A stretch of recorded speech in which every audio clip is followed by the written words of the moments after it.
بسم الله الرحمن الرحيم.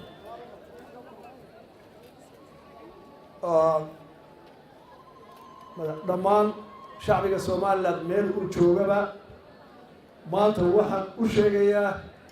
oo aan ku wargelinayaa in Jamhuuriyadda Federaalka ee Soomaaliya ay weerar qaawan oo xooggan ku soo qaaday qaranka Soomaaliland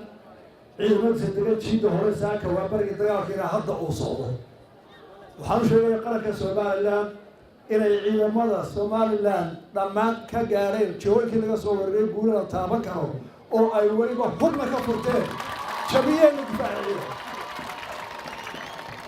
caalamkana waxaan u sheegaynaa in saddexdii bilood oo u dambeeyay 25 goor ayna soo weerareen ama ay rasaal ku soo rideen ciidamada federaalka ee Soomaaliya ciidamada Soomaaliland ee degan dalkooda iyaga oo nagu soo xadgudbay 60 kiiloomitir gudaha Soomaaliland soo galay oo xadka ka soo gudbay 60 kiiloomitir intaana waxaan ku jiray oo cid walba ergaaba hadday qaramada midoobay cid ka socoto tahay hadday tahay dawladaha safaaradaha yimaada hadday ka tahay qaar carbeed waxay nagu waanayeen dagaalka laga fujinaado intaaba nabad baan u taageeray wadahada wayse ka maarmi waayeen soo weerar waxaan u sheegnaa ragga saakana soo weeraray inaan u dhigi doono casharkii aan u dhignay afweynaha oo aabahooda waxaan u sheegaynaa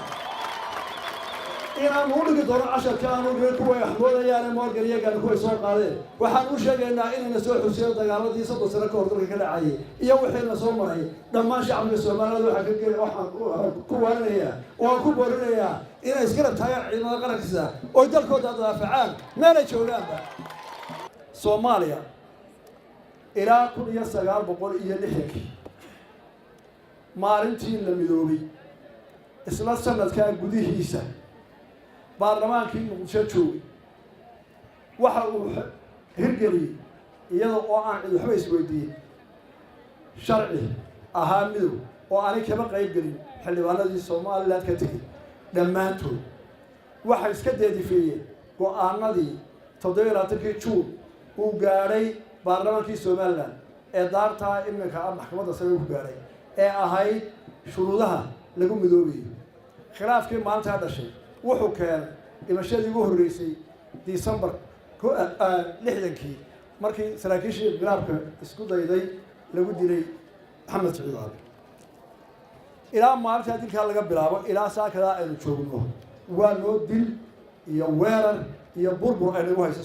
Soomaaliya waxaan ku talinayaa inaanu bilowno jawi nabadeed inagoo ah laba dawladood oo walaalo dad isku dhow oo kala ah Soomaaliya iyo Soomaaliland wixii aan taa ahaynba waa culaad joogto ah iyo khasaare gudaheena ah taas oo sheegaya Soomaaliya waxaanu cadaynaynaa bulshada caalamka inay Soomaaliya iyo Soomaaliland ka dhaxayn jireen waxa aan u ka dhaxayn jiray qarannimo la isku afgaran waayay la isku dilay oo duntay waxaan sheegayaa Soomaaliya iyo caalamkaba inaan u taaganahay nabad waxaan u taaganahay nabad waxaan doonaynaa horumar ma doonaynaa dagaal waxa naga balana ku yar iyo ku weyn haddii la soo doonto oo dalkayga la fargeliyo in colaadaas ay noqoto tu lagu gubto oo in badan socota ilaa xagga gaari